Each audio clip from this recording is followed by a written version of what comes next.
आज का जो पैगाम है वो नोट फरमा लें। जो मौजू जिस अनवान पर आज हम जिस थीम पर हम मुकद्दस कलाम में से सीखने वाले हैं वो नोट कर लीजिए।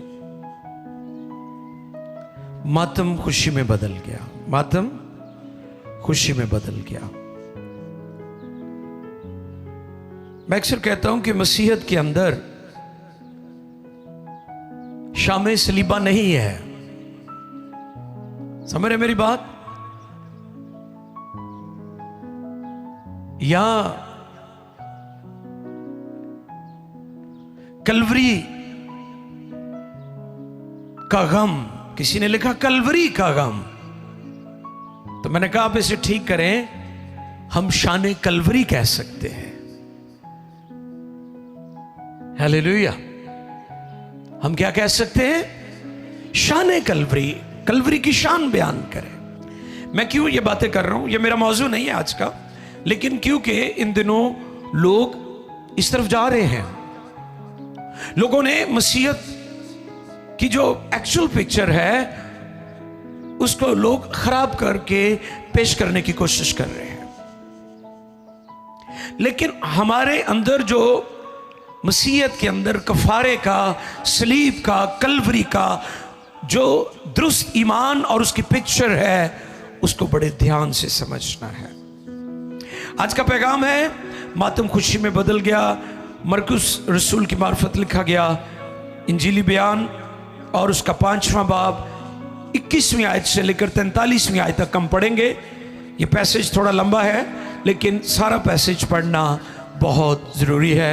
ध्यान से सुनिएगा। खुदा की खादमा एस्टर से मैं रिक्वेस्ट करूंगा कि वो कलाम का ये हिस्सा पढ़ने में, तिलावत में हमारी मदद फरमाए।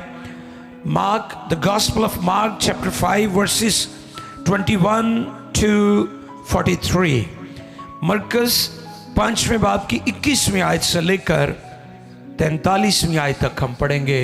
आओ मुकद्दस कलाम पर हम गौर करें। खुदावंद के कलाम मुकद्दस में यूं रकम है, जब यीशु फिर कश्ती में पार गया तो बड़ी भीड़ उसके पास जमा हुई और वो झील के किनारे था। और इबादत खाना के सरदारों में से एक शख्स याइर नाम आया और उसे देखकर उसके कदमों पर गिरा और ये कहकर उसकी बहुत मिन्नत की कि मेरी छोटी बेटी मरने को है, तू आकर अपने हाथ उस पर रख ताकि वो अच्छी हो जाए और जिंदा रहे। बस वो उसके साथ चला और बहुत से लोग उसके पीछे हो लिए और उस पर गिरे पड़ते थे। फिर एक औरत जिसके 12 वर्ष से खून जारी था और कई तबीबों से बड़ी तकलीफ उठा चुकी थी और अपना सब माल खर्च करके भी उसे कुछ फायदा न था, बल्कि ज्यादा बीमार हो गई थी, यीशु का हाल सुनकर भीड़ में उसके पीछे से आई और उसकी पोशाक को छुआ, क्योंकि वो कहती थी कि अगर मैं सिर्फ उसकी पोशाक ही छू लूंगी तो अच्छी हो जाऊंगी। और फिलफौर उसका खून बहना बंद हो गया और उसने अपने बदन में मालूम किया कि मैंने इस बीमारी से शिफा पाई। यीशु ने फिलफौर अपने में मालूम करके कि मुझ में से कुव्वत निकली, उस भीड़ में पीछे मुड़कर कहा, किसने मेरी पोशाक छुई? उसके शागिर्दों ने उससे कहा, तू देखता है कि भीड़ तुझ पर गिरी पड़ती है, फिर तू कहता है मुझे किसने छुआ? उसने चारों तरफ निगाह की ताकि जिसने ये काम किया था उसे देखे। वो औरत जो कुछ उसे हुआ था महसूस करके डरती और कांपती हुई आई और उसके आगे गिर पड़ी और सारा हाल सच सच उसे कह दिया। उसने उससे कहा, बेटी तेरे ईमान से तुझे शिफा मिली, सलामत जा और अपनी इस बीमारी से बची रह। वो ये कह ही रहा था कि इबादत खाना के सरदार के हाथ से लोगों ने आकर कहा कि तेरी बेटी मर गई, अब उस्ताद को क्यों तकलीफ देता है। जो बात वो कह रहे थे उस पर यीशु ने तवज्जो ना करके इबादत खाना के सरदार से कहा, खौफ ना कर, फक्त इत्काद रख।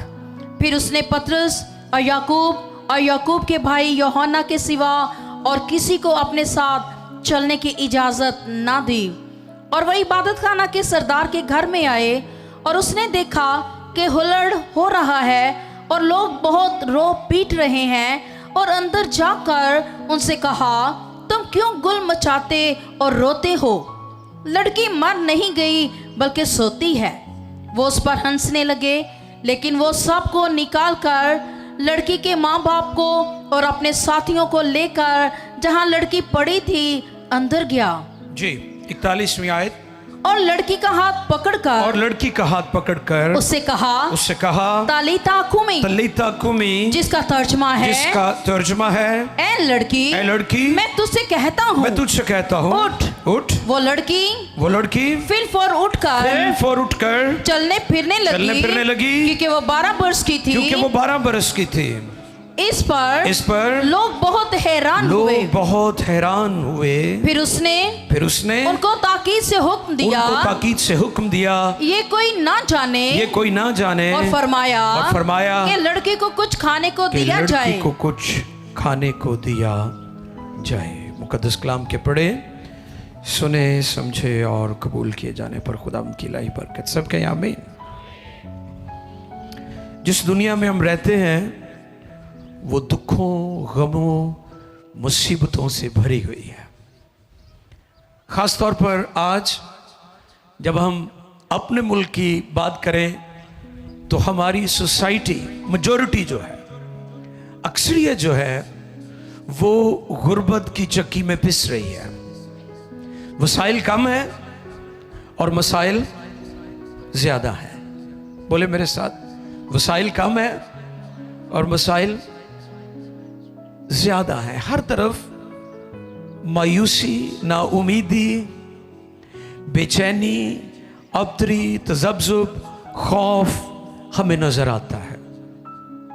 फ्रस्ट्रेशन बहुत ज़्यादा है, अदम बर्दाश्त बहुत ज़्यादा है, टॉलरेंस नहीं है लोगों के अंदर, क्योंकि दुनिया बुरे तरीके से हालात के शिकंजे में आई हुई है। दुनिया में कोई ये दावा नहीं कर सकता कि जी मुझे कोई दुख नहीं है। कोई है बंदा दसो मैनू, इधरों लैके औथे तक ते इधरों लैके औथे, और मीडिया और टेलीविज़न और जहाँ जहाँ लोग मुझे देख रहे हैं, कोई दावा कर सकता है कि जी मेरी ज़िंदगी में कोई गम नहीं है? कुछ ना कुछ चैलेंज हमारी ज़िंदगी में रहता है। इस पर मैंने बताया था कि हम मसीही ईमानदार चर्च जब तक इस गुनाह भरी दुनिया में है, हमारे चैलेंज खत्म नहीं होंगे। मुकद्दस पौलुस के बारे में लास्ट संडे भी मैं कोट कर रहा था कि वो उस कांटे की बाबत कहते हैं कि मेरे बदन में कांटा चुभोया जाता है। मैंने दरखास्त की कि ये मुझसे दूर हो जाए, और क्या लिखा है? वो कांटा दूर तो नहीं किया गया, मगर खुदावन ने कहा कि मेरा फजल तेरे लिए, माई ग्रेस सफिशिएंट। उसने कहा मेरा फजल तेरे लिए काफी है। आमीन। फिर दाऊद कहता है कि अगर तेरी शरीयत मेरे दिल में ना होती तो मैं अपनी मुसीबत में हलाक हो जाता। आमीन। क्यों हम जिंदा हैं? क्योंकि खुदा ने हमें आज के दिन तक संभाला हुआ है, वो हमें छोड़ता नहीं है, वो हमसे दस्तबरदार नहीं होता। दुनिया का हर शख्स दुखों में से गुजरता है। वो माली दुख भी हो सकते हैं, वो खानदानी भी हो सकते हैं, वो हेल्थ का इश्यू भी हो सकता है। आपकी जिंदगी में कोई ना कोई चैलेंज जरूर रहता है, लेकिन मेरा कभी ईमान और जिंदा उम्मीद है कि जब हम खुदा के फिरदौस में चले जाएंगे तो वो हमारी आंखों के सब आंसू पहुंच देगा। जलाल, खुशी, कुदरत और बरकत, यही हमारी जलाली उम्मीद है। मरकस रसूल की मार्फत जो इंजीली बयान तिलावत किया गया है,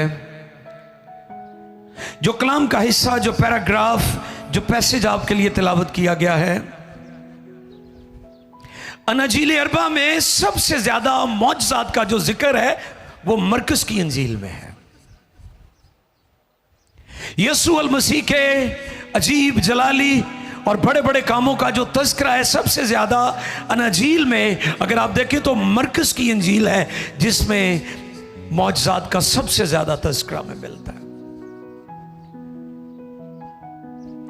और जो चैप्टर, जो बाब हमारे लिए तिलावत किया गया है, उसमें खास 3 बड़े काम हुए हैं, 3 बड़े मौजज़ात का वहां पर हमें तज़किरा मिलता है। कौन कौन से हैं वो? यीशु मसीह ग्रासीनियों के इलाका में जाते हैं और वहां पर एक आदमी मिलता है जिसमें बदरूए हैं और पूरा लश्कर है। कितना जी? लश्कर है। और उसे बेड़ियां लगाकर, हथकड़ियां लगाकर, जंजीरें लगाकर घर से निकाल दिया। कब्रिस्तानों में रहता था, खुद को भी जख्मी करता, दूसरों को भी जख्मी करता, यीशु से आजाद करता है। और आज भी यीशु के नाम से बदरूहें भाग जाती हैं। दुनिया में और बहुत सारे नाम हैं, लेकिन किसी नाम से बदरूहें कामते नहीं हैं। मेरे यीशु का नाम बड़ी कुदरत वाला है कि बदरूहें कामती, थरथराती और लोगों को छोड़कर चली जाती हैं। जादू जिन्हें मर्जी तगड़े होण, भावें सामरिया दा होए ते भावें बंगाल दा होए, हैं? अच्छा, कई बड़े चलाक ने काले जादू नूं मसीहां नाल भी जोड़न दी कोशिश करते हैं। वो मसीहां ने तो दुनिया च रोशनी फैलाई है, तुसीं किहड़े नेरे दियां काले जादू दियां गल्लां करन दे हो? हमने तो दुनिया में रोशनी फैलाई है। हम नूर के फर्जंद हैं, हम तारीकी के फर्जंद नहीं हैं। और मैं गुज़री कल गूगल पर सर्च कर रहा था काले रंग के बारे में, ब्लैक कलर के बारे में। तारीकी को पेश करता है, गुनाह की हालत को पेश करता है, नापाकी को पेश करता है। हम नूर के फर्जंद हैं। हम जिसकी पैरवी करते हैं वो आफताबे सदाकत है, यीशु उसका नाम है। जिसको वो मिल जाता है उसके अंदर से गुनाह की तारीकियां चली जाती हैं। फिर यीशु मसीह उस औरत को जिसको ब्लड इश्यू था, नस्वानी बीमारी, पोशीदा बीमारी थी, और वो अपना रुपया पैसा, अपना माल असबाब सब कुछ हकीमों पर, डॉक्टर्स पर, तबीबों पर खर्च कर चुकी थी। अब उसके पास कुछ नहीं बचा। यीशु से भी शिफा देता है। अच्छा, उन्हें यीशु दी पोशाक छुई सी, कैसे शिफा पाई थी? हाँ, खामोशी नाल, चुपके नाल, क्योंकि उसने सुन रखा था कि जो आफताबे सदाकत आएगा, जो दुनिया का नजात देंदा आएगा, उसकी पोशाक के किनारों से कौमें शिफा पाएंगी।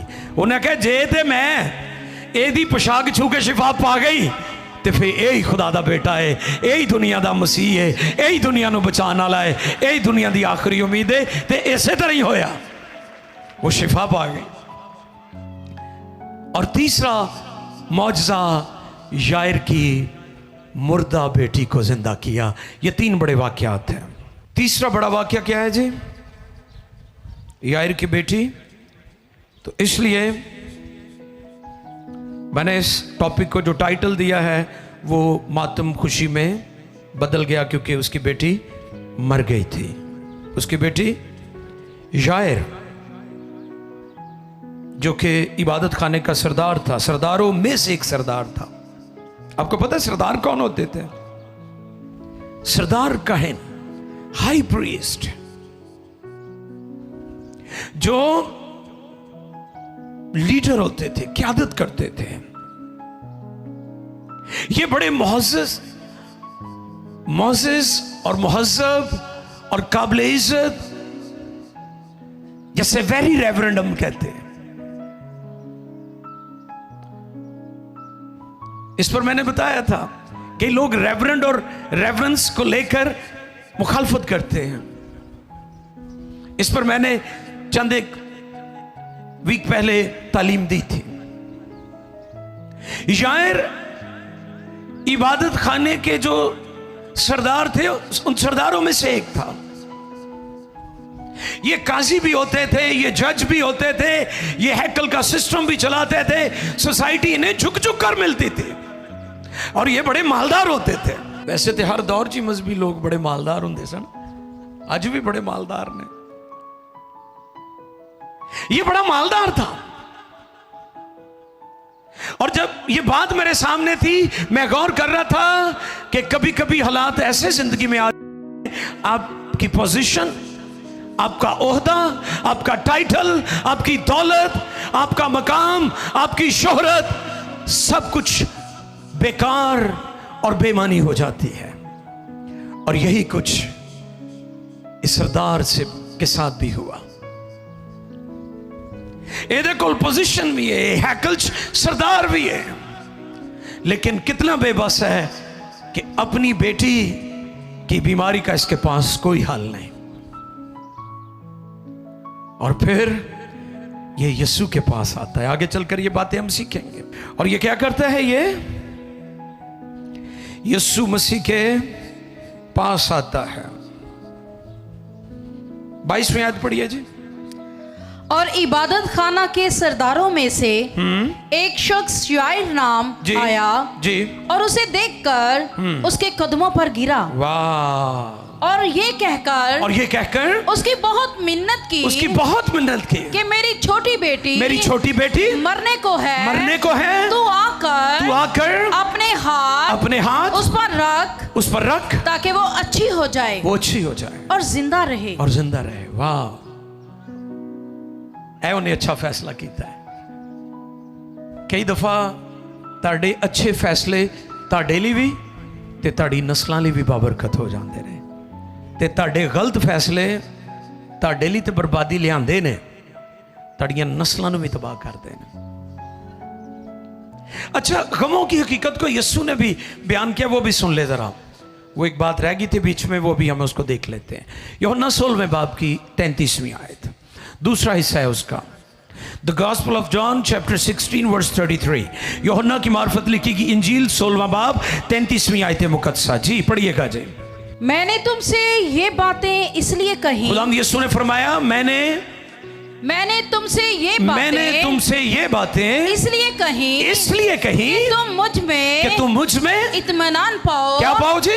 इत्मीनान पाओ। इत्मीनान सिर्फ यीशु में हमें मिलता है। आगे, दुनिया में मुसीबत उठाते हो। हाँ, दुनिया में मुसीबत उठाते हो, लेकिन खातिर जमा रखो। मैं दुनिया पर गालिब आया हूँ। ये मेरे यीशु का फरमान है।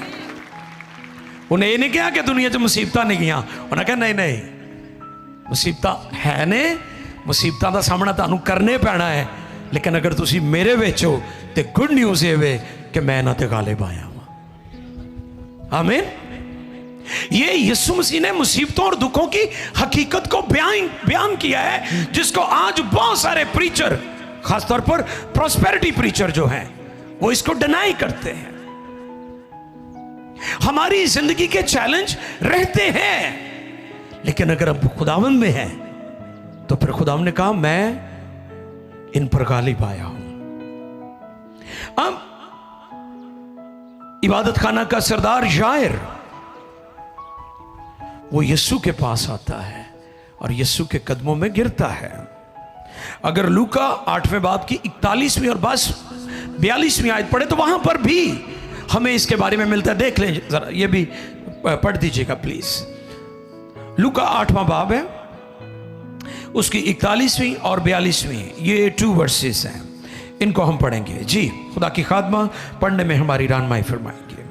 और देखो, यायर नाम एक शख्स जो इबादत खाना का सरदार था आया और यीशु के कदमों पर गिरा, गिरकर उसे मिन्नत की कि मेरे घर चल, क्योंकि उसकी इकलौती बेटी जो करीबन 12 वर्ष की थी मरने को थी। ये यीशु के पास जाता है, ये भूल जाता है कि मैं इबादत खाना का जी मैं इबादत खाने का कई इबादत च आके भी सरदार ही बने रहंदे ने।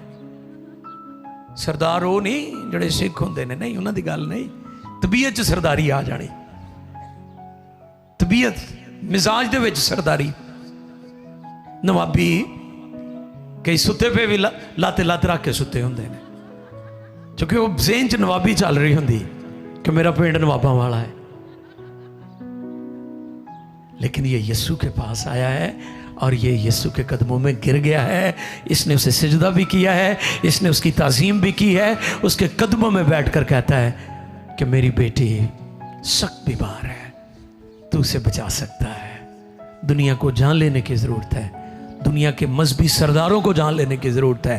बचाने वाला एक ही है और उसका नाम यीशु है। Fully surrendered, fully with whole hearted.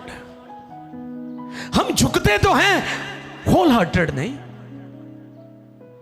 सानू तो किते कुर्सी ना मिले तो पूरी इबादत की तबीयत खराब रही है कि असी की लैन आना, उत्थे ते प्रोटोकॉल ही नहीं मिलता।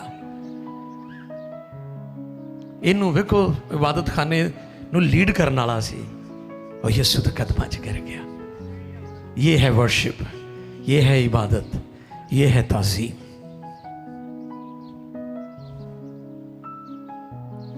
उसने फुली सरेंडर किया अपने आप को।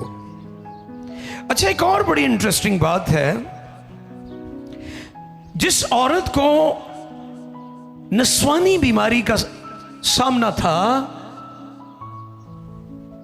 उसको कितने अरसा से बीमारी थी और यायर की बेटी की उम्र कितने थी? ये दो बड़ी कॉमन बातें हैं इस पैसेज में जो आज हमने तिलावत की है। 12। मैंने एक दिन बताया था कि इल्हाम के अंदर अगर किसी की उम्र का जिक्र है तो इल्हाम ने इसलिए उम्र को कोट किया है, तज़किरा किया है, क्योंकि इसका भी एक मतलब है। इल्हाम के अंदर कोई चीज बेमकसद कलमबंद नहीं की गई, हर चीज का एक मकसद है, हर चीज में खुदा पैगाम देना चाहता है। यह कॉमन बात है कि वो औरत जिसे ब्लड इश्यू था,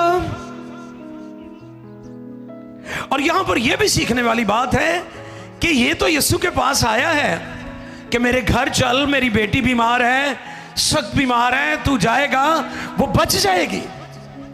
तो रास्ते में एक और वाकया हो जाता है, वो ये है कि यीशु 12 वर्ष से जिस औरत को ब्लड इश्यू था उसके लिए रुक जाते हैं, उसके लिए रुक जाते हैं। अब यहां पर यह बात सीखने वाली है कि यीशु मसीह हमेशा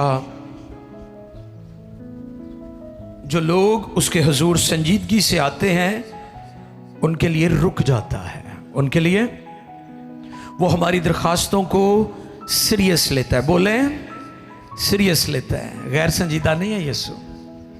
कि आप रो रो कर दुआ कर रहे हैं तो आप कहें जी उन्होंने तो साड़ा रोना भी नहीं उहदे हुजूर कबूल होया। नो नो नो नो, ऐसा नहीं है।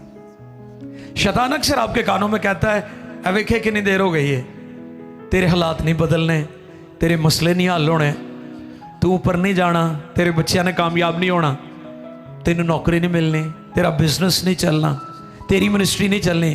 तू आ वेख ला दूजे, अब दूजिया ने आ कुंडी लाई सी, काम हो गया सीधा, तेरा काम नहीं सीधा होना। सुनिए, मेरा यीशु हर वो शख्स जो दिल से, संजीदगी से, पूरे दिल से, विद होल हार्टेड उसके कदमों में आता है, उसकी दरखास्तों को सीरियस लेता है। और सुनिए, हमारी जिंदगी के जो डिलेज हैं वो हमारे फेलियर नहीं है। ये नोट करें फिक्रा। अगर आपकी जिंदगी में कोई वक्फा आ गया है ना, ब्रेक, वो आपकी नाकामी नहीं है। अब यीशु मसीह इसके पास गए हैं, यार यीशु मसीह के पास जाता है कि मेरी बेटी को क्या कर, शिफा दे, वो मर रही है।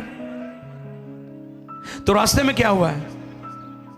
रास्ते में वो औरत जिसे ब्लड इश्यू था, उसके लिए यीशु मसीह रुक गए। अब काम क्या हुआ है विच ते वो परेशान होना है की गुजर रही होगी। तो साहब लाओ कि केड़ी कड़ी होवे यीशु मसीह इस औरत नूं शिफा देन, भीड़ चों निकलन, काम मुकम्मल होए ताकि मेरे घर, है ना, ये चलता होगा ना। एक फादर, एक बाप या एक मदर या एक सरबराह होते हुए ये बातें आपके दिल में आती हैं।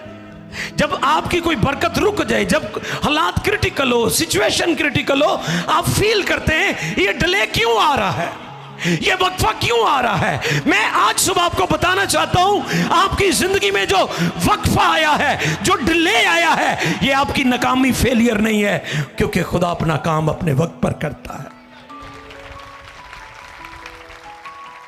जब लाजर को जिंदा किया तब क्या हुआ था? लिखा है यीशु को इत्तला मिली कि तेरा दोस्त लाजर नहीं, बहुत बीमार है, सख्त बीमार है। फिर क्या हुआ? यीशु ने थोड़ा वक्फा आ गया, डिले आ गया, और फिर क्या खबर मिली? लाजर, तो आपको पता है उसकी बहनों ने जाते शिकवा भी यही किया था कि अगर तू यहां, ये नहीं, डिले क्यों आया है।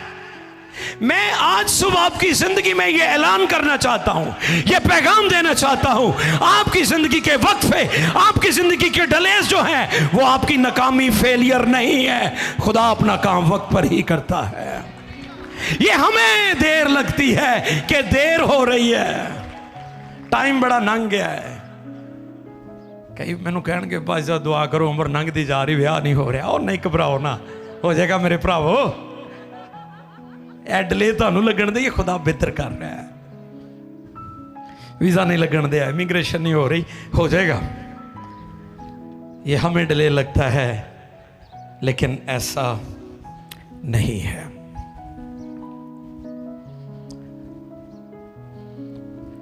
यार यीशु के कदमों में गिरता है।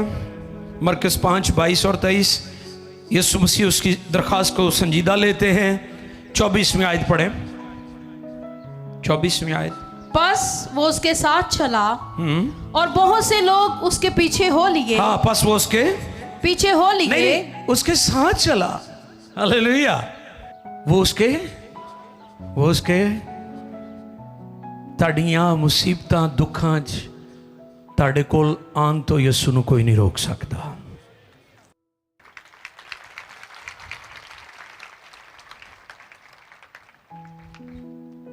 यीशु मसीह शागिर्दों को अपने आगे भेजते हैं, और जब शागिर्द आगे जाते हैं तो झील में तूफान बरपा होता है। तो हुण शागिर्द परेशान भी उस्ताद नूं भी पीछे छड्ड आए हैं, तो असीं भी अज़ाब नूं पै गए, मुसीबत नूं। तो वो पानी ते चल के आ गया सी। आपके पास आने से यीशु को कोई नहीं रोक सकता, वो उसके साथ चला जाता है। अगर आप सीरियस हैं, मैं फिर दोहराता हूं, अगर आप सीरियस हैं, अगर आप होल हार्टेड हैं, अगर आप पूरे दिल से उसके कदमों में आते हैं, तो आपके दुखों मुसीबतों में यीशु को आने से कोई चीज रोक, वो बेशक झीलों के तूफान हो। वो पानी पर चलकर आ गया, वो उसके साथ चला। और जो रास्ते में डिले आया है वो क्या है? मरकस 5:25 से 34 तक, वो भी आपने पढ़ा है, हम इसे पढ़ेंगे नहीं, नोट कर लीजिए। वो औरत जिसे 12 बरस से खून जारी था, ऐसा शख्स जिसकी बॉडी में खून ना हो वो किसी काम का नहीं रहता।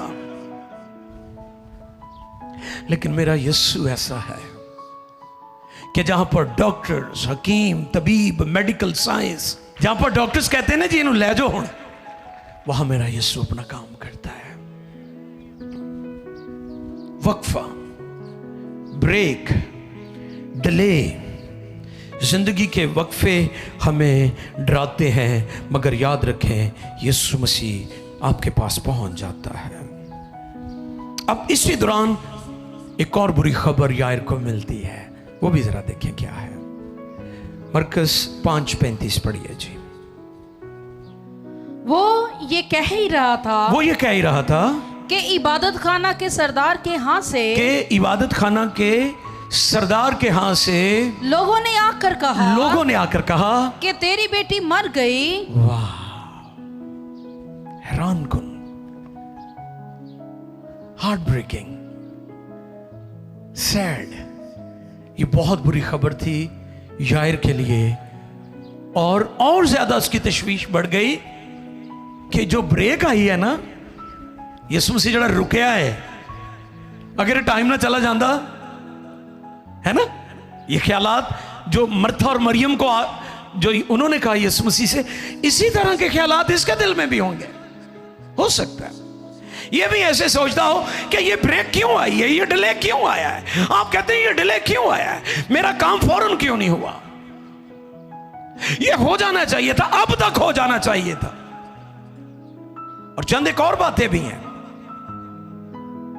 ये खबर जब मिली तो आगे पढ़े यीशु मसीह का क्या रिस्पांस है। यीशु मौत दियां खबरें सुन के की जवाब देता है, जरा तवज्जो करो। अब उस्ताद को क्यों तकलीफ देता है? हाँ, जो बात वो कह रहे थे, हाँ, जो बात वो कह रहे थे उस पर यीशु ने तवज्जो ना करके, वाह, ये है मेरा यीशु, क्योंकि जिंदगी का मालिक है ना। ए मौत मूत दियां गल्लां तो दुनिया नूं डर लगता है, यीशु मसीह क्योंकि जिंदगी का मालिक है। आमीन। फिर पढ़े, ये बात बड़ी गौर तलब है। जो बात वो कह रहे थे उस पर यीशु ने तवज्जो ना करके इबादत खाना के सरदार से कहा खौफ ना कर, फक्त इत्काद रख। वाह, ये जरूरी है। अगर डिलेज आ जाए, अगर नाकामियां आ जाए, अगर फेलियर हो, अगर आप मायूस हो जाएं, अगर मौत भी आ जाए, तो यीशु कहता है खौफ ना कर, फक्त एतकाद रख। जो यीशु मसीह को तकते हैं वही पानियों पर चलते हैं। पतरस पर मैंने पैगाम दिया था, नाकाम शख्स पानियों पर भी चला है। वो जाल धो रहा था, वापस जाने को था। बच्चों के लिए दिल में क्या अरमान होंगे उसके कि बच्चे रोटी मांगेंगे, पैसे मांगेंगे, लेकिन मैं कहूंगा कि नहीं, आज कोई मछली नहीं आई, तो जिथों नाकाम होया यीशु ने उथों ही फतह दा आगाज करता। और फिर यीशु मसीह ने उसे कहा खौफ ना कर, फक्त। अच्छा, एक और काम किया खुदावन ने, अगला जरा देखिए आगे खुदावन यीशु मसीह क्या करते हैं। फिर उसने पतरस और याकूब के भाई यूहन्ना के सिवा और किसी को अपने साथ चलने की इजाजत ना दी। हाँ, सारे बंदे भी नहीं होंगे कि पास्टर दे नाल ही जान, कि कहणगे सानू ते नहीं तुसी लैके जांदे। ये भाई जेड़े खलवत खाने च उहदे नाल बैठ के दुआ करते हैं ना, वो ही अगले लैवल ते भी जाते हैं। असीं ये तो कहने अगले लैवल ते जाइए, लेकिन टाइम देने के लिए हम तैयार नहीं हैं। इन पर मैंने बताया था यूहन्ना की मिनिस्ट्री के बारे में कि क्यों खुदावंद यीशु ने अपनी माँ यूहन्ना के सुपुर्द की, क्यों खुदावंद यीशु मसीह ने बाइबल मुकद्दस की आखिरी किताब यानी एंड टाइम्स के बारे में जिसको बताया है वो यूहन्ना है, जो राज की बातें। मुकाशफा की किताब बाकी किसी रसूल को क्यों नहीं मिली? क्योंकि ये वो था जो मोस्ट क्लोजेस्ट, जो करीब था, जो उसके साथ दुआ में वक्त गुजारता था। खुदा भेद की बातें भी उनको ही देता है जो खलवत खाने में बैठकर उसके साथ वक्त गुजारते हैं। ऐसे नहीं खुदा खादमों को पैगाम दे देता या मैसेजेस दे देता। हम इन दिनों गौर कर रहे थे जो खादमी नेगेटिव बातें करते मीडिया पर, तो एस्टर की बात मुझे अच्छी लगी कि मुझे तो इस बात में कोई इंजील नजर नहीं आई। हमने दुनिया को इंजील सुनानी है, बुरी खबरें तो हमारे जो नेशनल मीडिया उस पर भी बहुत ज़्यादा है। पासबानों से, लीडर्स, खुदा के खादमीन से मेरी दरख्वास्त है कि एक दूसरे की टांगे ना खींचे सोशल मीडिया पर, बल्कि आप दुनिया को गुड न्यूज़ सुनाएं। दुनिया तो बुरी खबरें सुन सुनकर उनका बेड़ा गर्क हुआ है। पहले यीशु मसीह इनको साथ लेकर जाते हैं, फिर आगे भी कुछ खुदावन ने किया। पढ़िए जी आगे। जी। और वो उस इबादत खाना के सरदार के घर में आए और उसने देखा कि हुल्लड़ हो रहा है और लोग बहुत रो पीट रहे हैं। हाँ जी। और अंदर जाकर उनसे कहा, तुम क्यों गुल मचाते और रोते हो? जी। लड़की मर नहीं गई बल्कि सोती है। Praise the Lord. मेरा यीशु क्या कहता है? लड़की सोती है। वो कह रहे थे मर गई है, यीशु क्या कह रहा है? सोती है। फर्क क्या है? वो अकल की बोली बोल रहे हैं, यीशु मसीह ईमान की बोली बोल रहे हैं। हम हालात को देखकर ज्यादातर अकल की बोली बोलते हैं। यकीनन लड़की मर गई थी, मेडिकल के एतबार से, साइंस के एतबार से, अकली एतबार से। कई दफा हम अकली एतबार से अकल के आलम में गुफ्तगू करते रहते हैं, मेडिकल की गुफ्तगू करते रहते हैं, लेकिन जो ईमान की गुफ्तगू करते हैं, जो ईमान की बोली बोलते हैं, वो मौत को भी जिंदगी में देखते हैं। और यहां पर यीशु मसीह की यह स्टेटमेंट जब सुनी तो उन्होंने मजाक उड़ाया। और यहां पर फिर यीशु मसीह ने क्या किया है? अगली आयत पढ़िए जी। वो उस पर हंसने लगे, लेकिन वो सबको निकाल कर। अच्छा, ये निकाल कर सिर्फ चंद एक लोगों को साथ लेकर, इसके पीछे भेद है। यीशु मसीह अपने सारे शागिर्दों को साथ लेकर नहीं गए। यीशु मसीह ने उन लोगों की मौजूदगी में इस लड़की को जिंदा नहीं किया। आपकी जिंदगी में कई दफा गलत लोग होते हैं आपके इर्द गिर्द, वो माहौल को खराब कर रहे होते हैं। आपकी जो सराउंडिंग है वो गलत लोगों की जब फेलोशिप होती है, आप अपनी मिनिस्ट्री में, आप अपनी खिदमत में, आप अपने बिजनेस में, आप अपनी मैरिज में, आप अपने कामों में, आप अपनी रूटीन के मामलात में इसलिए नाकाम होते हैं कि रॉन्ग लोग, नकम्मी गुफ्तगू, बेईमानी की गुफ्तगू करने वाले लोग आपकी सराउंडिंग में होते हैं। यीशु ने जब उस ब्लाइंड शख्स को शिफा दी तो क्या किया था? यीशु मसीह उसे गांव से क्या किया? कई दफा एक शख्स बेतकादी का शिकार होता है, कई दफा पूरा महला ही बेईमान होता है। एक बंदा तो ठीक हो जाएगा तो पूरे महल्ले का तुम की करोगे, है ना? उसके लिए खुदा ने क्या किया? उनको बाहर, कि तुम शोर कर रहे हो, बेईमानी की गुफ्तगू कर रहे हो, बेयकीनी है, तुम्हारे अंदर ईमान नहीं है। यीशु मसीह अपने चुनिंदा शागिर्दों को लेकर गए और जो हुल्लड़बाजी कर रहे थे, जो रो रहे थे, उन्हें बाहर निकाल दिया। कई दफा हमें भी माहौल से हटकर थोड़ा साइड पर जाना पड़ता है ताकि खुदा की कुदरत का तजुर्बा करें। हम कई दफा रॉन्ग लोगों में, रॉन्ग जगह पर खड़े होकर खुदा से बड़े बड़े कामों को तकाजा कर रहे होते हैं कि खुदा ऐसा कुछ करे, लेकिन खुदा हमें उन लोगों से थोड़ा अलग लेकर जाता है। इस प्रिंसिपल को अंडरस्टैंड करो जो मेरे यीशु मसीह की मिनिस्ट्री में भी था। ये खास तौर पर खादमों के लिए पैगाम है।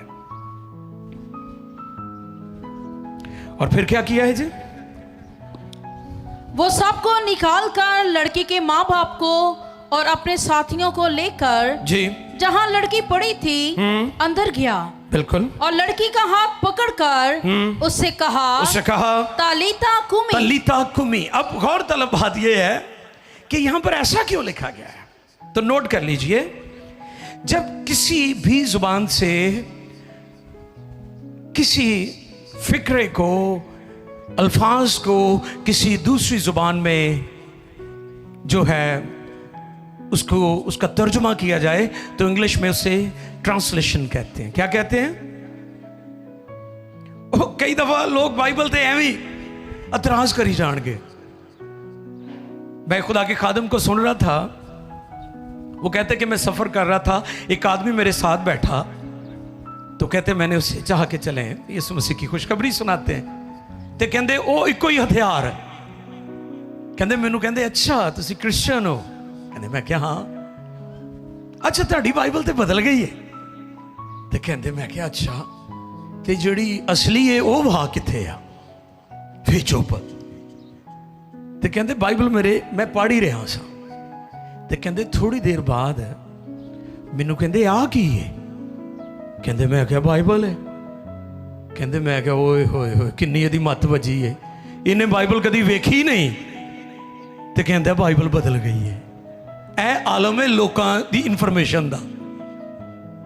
मेरा ये ईमान है कि जो बाइबल को पढ़ लेता है ना तो बाइबल उन्होंने बदल देती है। इसलिए लोगों को बाइबल तो दूर रखा जा रहा है क्योंकि बाइबल में यह कुदरत है।